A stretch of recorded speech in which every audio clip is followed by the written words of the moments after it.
오늘은 광복 80주년을 기념하는 주일입니다. 하나님의 은혜 가운데 80년 전 일제의 그 억압 속에서 우리가 자유함을, 해방을 누리게 된 날이죠. 그런 의미에서 우리 대한독립 만세 3창을 한번 하겠습니다. 준비되셨죠? 네. 대한독립 만세! 만세! 만세! 할렐루야. 우리 민족에게 자유와 해방을 주는 우리 하나님의 은혜 앞에 우리 박수로 영광 돌리겠습니다.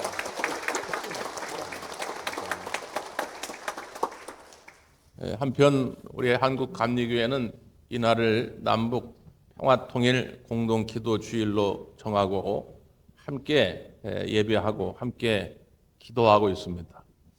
이전에는 한국 기독교 교회 협의회와 조선 그리스도인 연맹 해가지고 남과 북한이 공동의 기도문을 미리 작성해서 이날 배포하고 같은 시간에 남과 북이 기도하고 했었는데 안타깝게도 몇 해 전부터 여러 가지 정치적 상황 때문에 공동 기도문을 지금 나누지 못하고 있습니다. 바라기는 조만간에 빨리 화해의 무드가 형성이 돼서 다시 남과 북이 공동의 기도문을 작성하는 그런 시간이 왔으면 하는 그런 바람입니다. 특별히 남북 전쟁이 일어난 지 75년이 되고 휴전이 된 지 이제 72년 정도 됐는데 안타까운 것은 이제 70년이 넘다 보니까 야 이제 그만 통일 얘기 그만하자. 응? 뭐 이렇게 맨날 통일 하냐 그러면서 요 근래 두 국가론이 나오게 되지요. 그래서 북한도 이제 더 이상 통일 얘기하지 않겠다. 우리는 두 국가 체제에서 각자 살자 하고 이 남쪽에서도 일부 인사들의 입을 통해서 이제 두 국가 체제로 가자 하는 얘기가 나옵니다. 참 속상해요.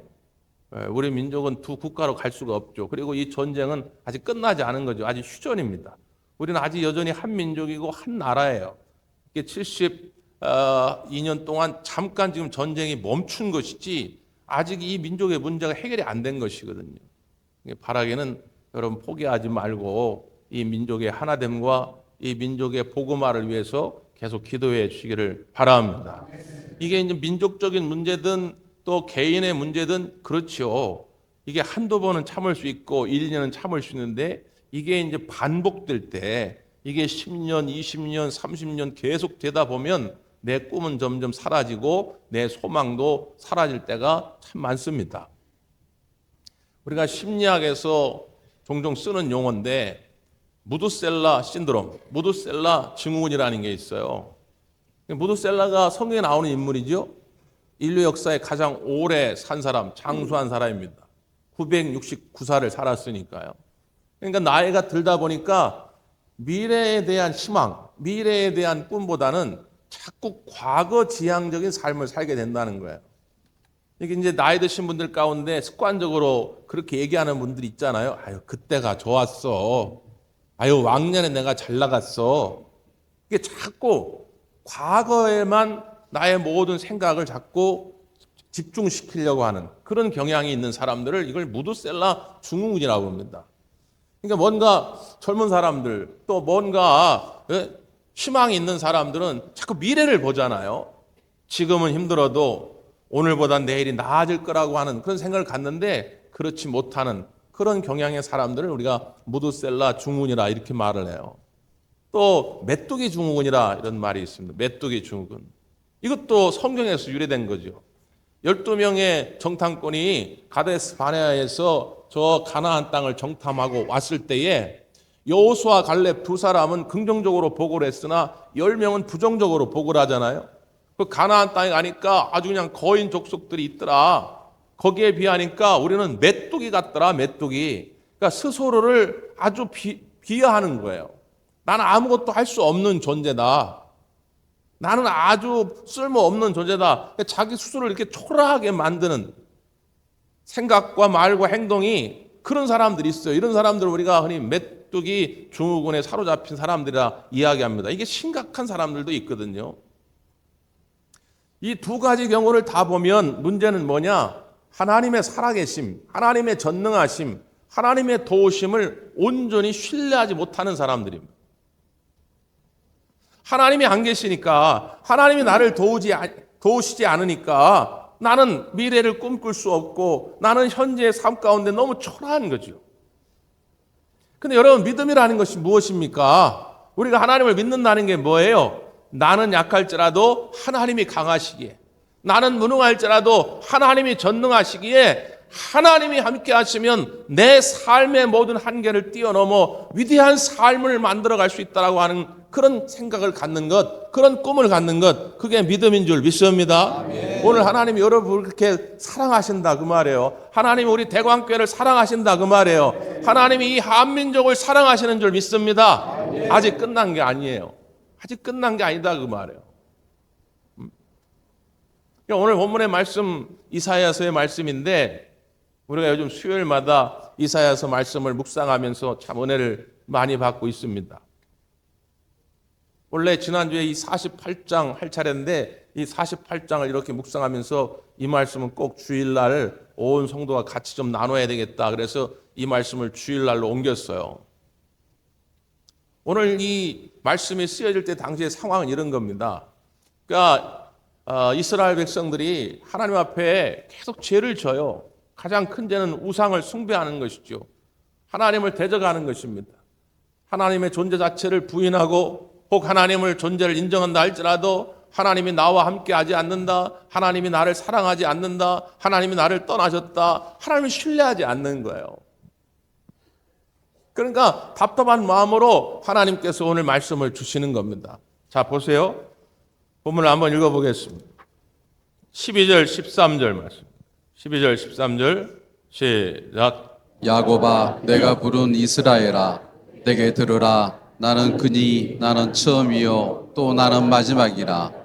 과연 내 손이 땅의 기초를 정하였고 내 오른손이 하늘을 폈나니 내가 그들을 부르면 그것들이 일제히 서느니라. 아멘. 야곱아, 내가 부른 이스라엘아. 야곱과 이스라엘은 같은 거죠. 야곱이 나중에 이스라엘 됐으니까 한 민족을 말합니다. 내게 들으라, 이렇게 말합니다. 내게 들으라. 얼마나 하나님이 애가 타시는지 이 말씀을 계속 반복하십니다. 14절에 보면 너희는 다 모여 들으라. 16절에 보면 너희는 내게 가까이 나와 이것을 들으라. 경상도 표현으로 하면 좀 이런 말이에요. 네? 경상도 사람들은 그냥 한 단어로 다 표현하더라고요. 좀! 이러면 다 이제 의미가 전달이 되는 거예요. 왜 이렇게 말을 안 듣냐? 왜 이렇게? 야, 왜 이렇게 내 마음을 몰라줘? 제발 좀 내 말 좀 와서 들어라 이 말이에요. 하나님의 징계가 임해가지고 그들이 바벨론의 포로로 끌려갑니다. 70년이 된 거예요. 우리 민족이 분단된 지 73년, 72년 이렇게 된 것처럼 70년의 세월이 지나가다 보니까 이제는 여기저기서 포기하자는 말이 나오는 거예요. 이제 이스라엘의 민족의 운명은 끝이다. 더 이상 가망이 없다. 이제 끝내자 여기서. 이 하나님이 말씀하는 거예요. 아니다. 내 말을 좀 들어라. 너희들 감정, 너희들의 경험, 너희들의 지식에 지금 휘둘리지 말고 내 말을 들으라는 거예요. 여러분, 하나님의 말씀과 지금 내 생각이 충돌할 때는 당연히 하나님 말씀에 순복하시기를 바랍니다.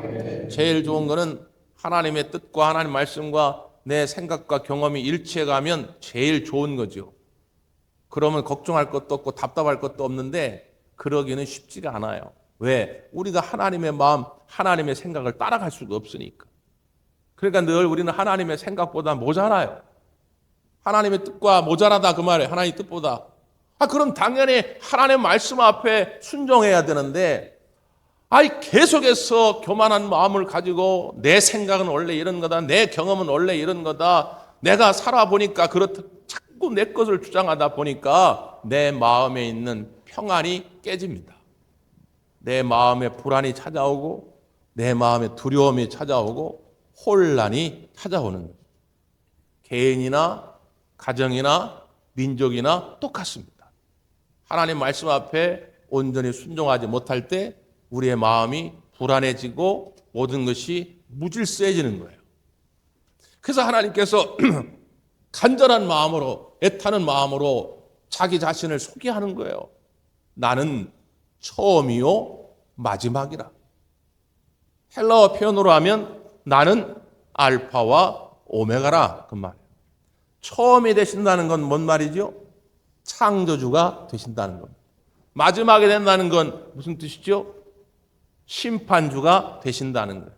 처음과 마지막이라 이런 말은 그 모든 역사를 주관하시는 분이다, 그 말이에요. 하나님이 말이죠. 왜 하나님이 이런 말씀을 했을까요?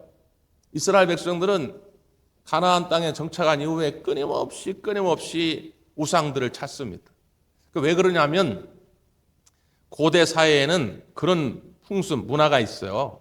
지방신 사상인데 어느 지역에 가면 그 지역의 신을 섬겨야 잘 산다라고 하는 게 있어요.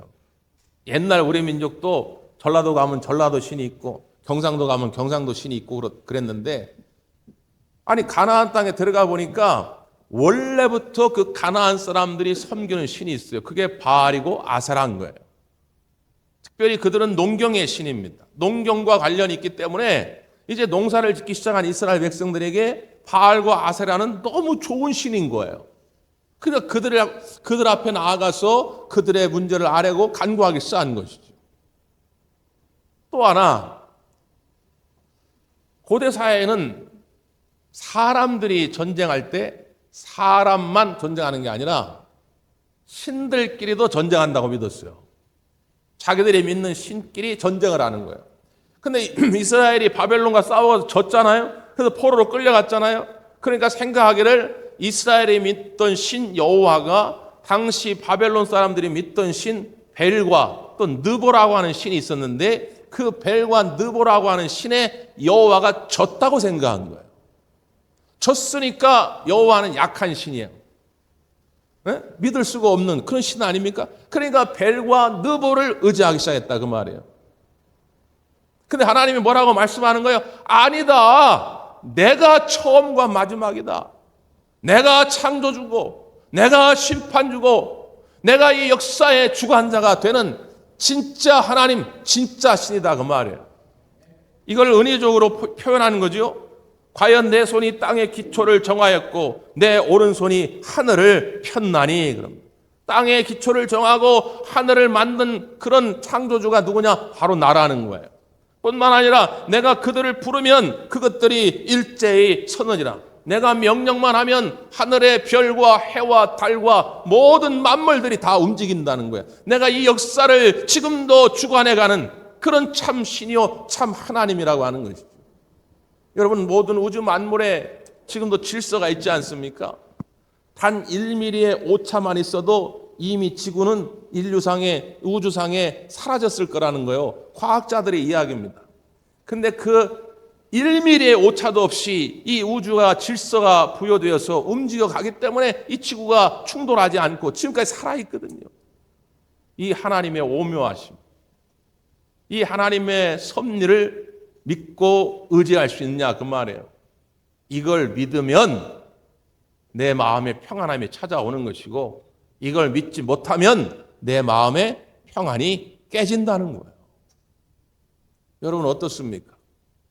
오늘 이렇게 하나님이 말씀하는데도 여전히 내 마음속에 의구심이 들 수 있죠.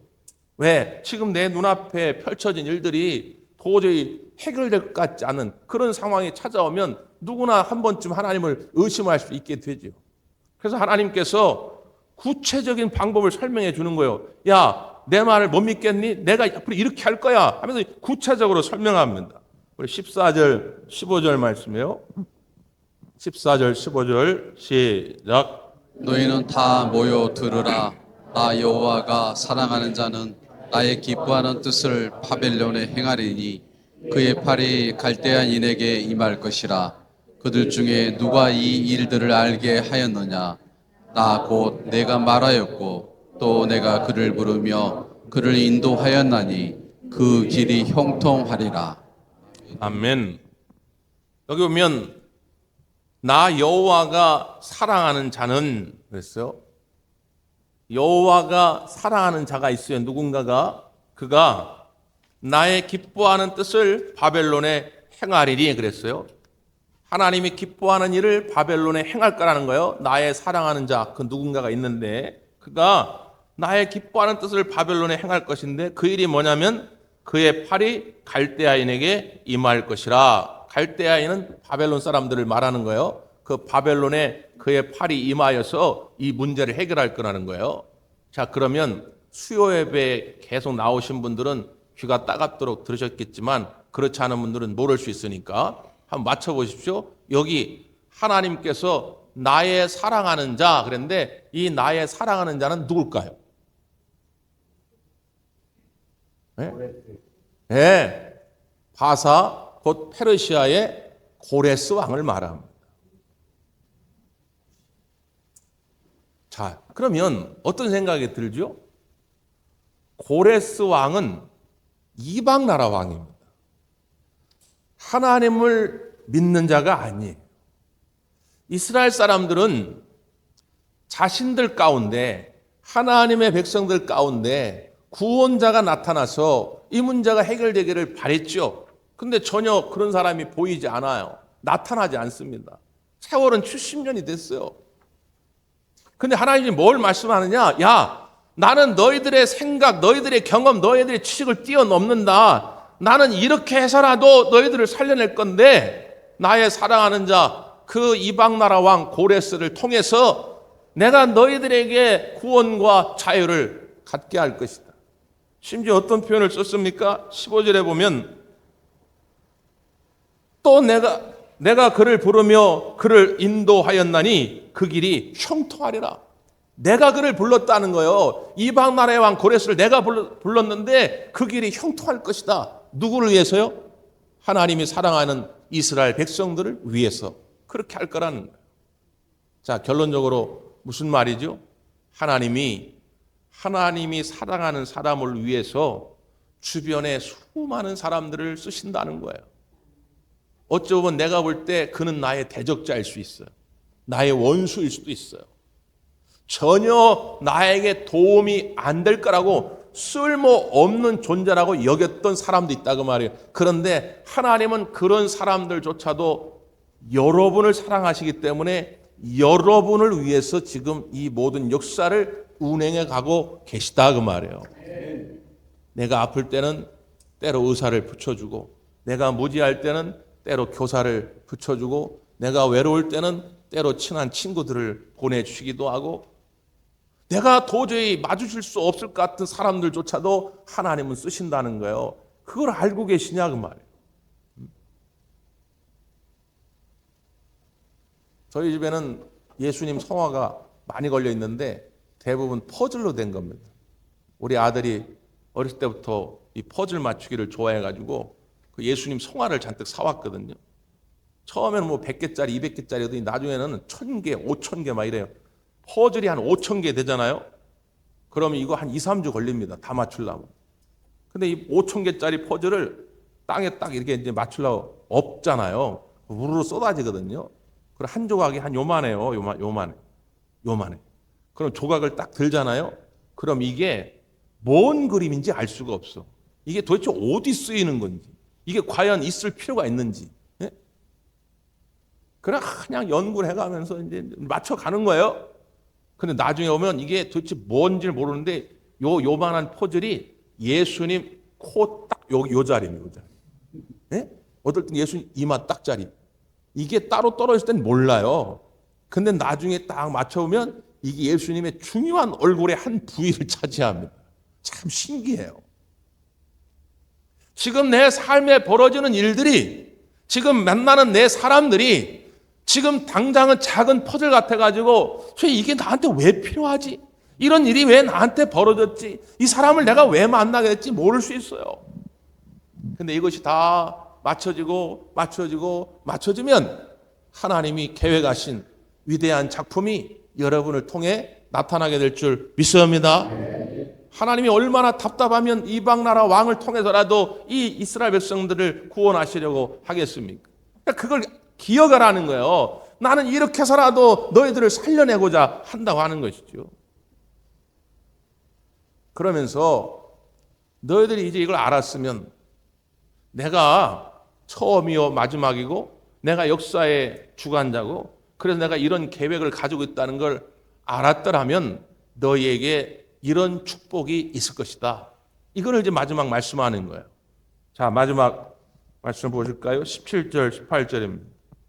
17절, 18절 시작. 너희의 구속자시요 이스라엘의 거룩하신 이이신 여호와께서 이르시되 나는 내게 유익하도록 가르치고 너를 마땅히 행할 길로 인도하는 내 하나님 여호와라.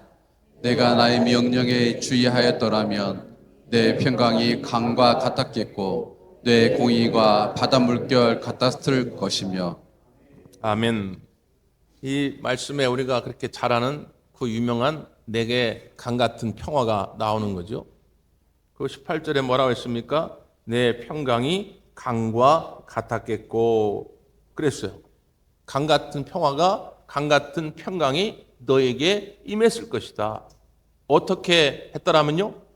그 앞에 내가 나의 명령에 주의하였더라면, 하나님의 명령에 귀를 기울이고 그 명령 앞에 순종하였더라면 내 안에 강 같은 평화가 임했을 거라 그 말이에요. 자, 이걸 거꾸로 이야기하면 뭐죠? 왜 지금 우리 마음에 강 같은 평화가 없느냐? 우리의 마음에 왜 불안과 두려움이 휩싸여 왔느냐? 하나님의 명령 앞에 귀를 기울이지 않는다는 거예요. 하나님 말씀 앞에 순종하지 않는다는 거죠. 그 앞에 17절 이렇게 말씀하죠. 나는 내게 유익하도록 가르치고 너를 마땅히 행할 길로 인도하는 내 하나님 여호와라. 나는 왜 명령을 했느냐? 너에게 유익함이 있기 때문이다. 네가 마땅히 행할 길을 나는 너에게 가르친 것이다. 그 말이에요. 그런데 사람들은 그걸 귀찮아합니다. 그걸 나를 옥죄는 걸로 알아요. 나를 불편하게 하는 걸로 알아요. 하나님, 먹고 살기도 힘들어 죽겠는데 이래라 저래 자꾸 하지 마십시오. 아니다. 내가 지금 말하는 건 너의 삶을 더 복되게 하기 위함이다. 너를 더 유익하게 하기 위함이다. 나의 이 말에 너희가 귀를 기울이고 나의 이 말에 너희가 순종했더라면 너의 마음에 강 같은 평화가 있었을 텐데 너희들이 내 말에 귀를 기울이지 아니할 때 그 평화가 깨졌다는 거예요. 돌이켜 보십시오. 왜 지금 내 마음이 불안하고 자꾸 소용돌이가 치고 내 마음이 자꾸 평화가 없는가? 정말 여러분이 하나님 말씀에 순종하여 살았는데 그렇게 됩니까? 아니요. 대개는 다 내 기분 따라 감정 따라 사는 거예요. 특별히 말할 수 없는 욕심들이 나를 사로잡게 될 때에 그것 때문에 불안해지고 분노가 치밀어 오르거든요. 이 민족이 왜 이렇게까지 되었을까? 결국은 각자 자기 이익을 따라 걸어왔기 때문에, 자기들의 욕심을 이루고자 했기 때문에 이것이 충돌하게 될 때에 결국 평화가 깨어진 거 아닙니까? 별거 아니지만 참 감사한 것은 요 근래 남쪽과 북 누가 먼저 할 거 없이 서로를 향해 비난하고 괴롭혔던 확성기를 치우고 있습니다. 이게 아주 작은 것이지만 저 접경 지역에 살고 있는, 특별히 지난번에 했던 강화 그분들 얘기 들어보니까 잠을 못 잔대, 목사님들이. 그래가지고 마을 사람들이 절반 이상 다 약을 먹는다는 거예요. 잠을 못 이뤄가지고. 근데 이제 그 확성기가 없어졌으니까 우리도 좋고 저쪽도 좋고 얼마나 좋습니까?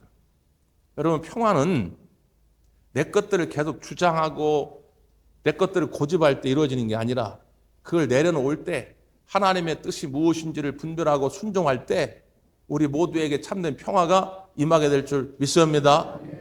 여러분, 삶에도 마찬가지다 그 말이에요. 스콧 해밀턴이라고 하는 사람이 있습니다. 세계적인 피겨 스케이팅 선수인데 1984년도 동계올림픽에서도 금메달을 땄고 세계 선수권 대회에서는 무수한 메달을 땄던 아주 유명한 선수예요. 그가 쓴 책 가운데 스콧 해밀턴의 8가지 행복을 위한 8가지 기본기, 그런 책이 있어요. 그분이 그렇게 유명한 선수임에도 불구하고 1997년도에 고환암 진단을 받고 또 2004년, 2010년에 뇌종양 진단을 받고 암 투병을 3번이나 합니다. 여러분, 사람이 한 번만 안투병을 해도 정말 저 밑바닥 그 절망의 그 지경에까지 이르게 되는데, 인생에 3번 암투병을 했으니 얼마나 마음이 속상하고 얼마나 마음이 두려움이 쌓이겠습니까? 그럼에도 불구하고 그는 행복을 빼앗기지 않았다는 거예요. 그래서 스콧 해밀턴의 행복을 위한 8가지 기본기라는 제목이에요. 그 8가지 가운데 중요한 한 가지가 뭐냐면 전능하신 코치를 믿으라, 그런 얘기입니다. 그 전능한 코치가 누구예요? 하나님이라, 그 말이에요. 그 하나님, 나의 전능한 코치인 하나님을 믿으라. 그러면서 그는 뭐라고 말하냐면, 나의 성공의 비결은 내가 빙상 위에 서 있을 때 나 혼자 있는 것이 아니라 언제나 하나님이 함께 한다고 하는 것을 믿었다는 거예요. 그러한 나의 믿음이 내가 오를 수 없는 지경에까지 이르게 하는 능력이 되었다, 이렇게 고백합니다. 사람은 누구나 아프면 속상하고 짜증납니다. 불안하고 두렵죠. 그럼에도 불구하고 여전히 나와 함께 하시는 그 하나님을 믿고 의지할 때 내 마음의 평강을 빼앗기지 않았다는 거예요. 여전히 하나님 오늘 우리에게 이 말씀을 하는 겁니다. 내가 이 말씀을 주었다. 그럼 이 말씀을 믿고 의지해야지요. 그럼에도 불구하고 나가면서 또 이 말씀을 잊어버리면 또 불안이 찾아오고 평강이 깨진다, 그 말이에요. 지난주에 이계호라고 하는 분석 화학자가 유퀴즈에 나왔더라고요. 그분 딸도 암으로 투병하시다가 젊은 나이에 생을 마감했어요. 아비의 마음이 얼마나 아프겠어요. 그래가지고 암에 대한 연구를 참 많이 했는데, 분석화학자, 의학자가 아니라 분석화학자인데, 우리의 코로, 우리의 입으로 들어가는 많은 식품들이 약인 줄 알고 먹는데 독이 되는 경우가 많다는 거예요. 고기, 우리나라 특별히 숯불구이 좋아하잖아요. 숯불구이에도 발암물질이 그렇게 많다는 거예요. 요즘 젊은 사람들이 커피 이렇게 좋아하잖아요. 커피에도 발암물질이 있다는 거예요. 감자튀김에도 있다는 거예요. 다 있다는 거예요. 다 있다. 네? 그래가지고 우리 입으로 들어가면 매일 암세포가 생긴다는 거예요. 근데 다 암에 걸리지는 않잖아요. 그럼 왜 그러냐? 면역세포가 있어서 이 면역세포가 암세포를 죽인다는 거예요. 그러니까 면역력이 튼튼할 때는 아무 상관이 없다는 거예요. 네? 조금 그렇게 발암물질을 먹고 해도 다 이겨내기 때문에. 근데 면역력이 떨어졌을 때 이제 문제가 된다는 거예요. 그래서 면역력을 키우라. 평소에 면역력을 키우라. 이게 이제 요지예요. 여러분, 신앙생활도 마찬가지입니다. 힘든 일은 언제나 우리에게 찾아오지요. 이 민족의 어려움도 여전히 우리 가운데 있습니다. 영적으로 면역력을 우리가 키워야 돼요. 그것이 무엇이냐? 하나님이 오늘도 나와 함께 하신다고 하는 믿음. 하나님이 나를 회복시키라고 하는 이 믿음. 이 믿음이 우리의 면역력을 강하게 할 줄 믿습니다. 잊지 마시고 오늘도 말씀 안에 승리하시기를 바랍니다. 우리 기도하겠습니다.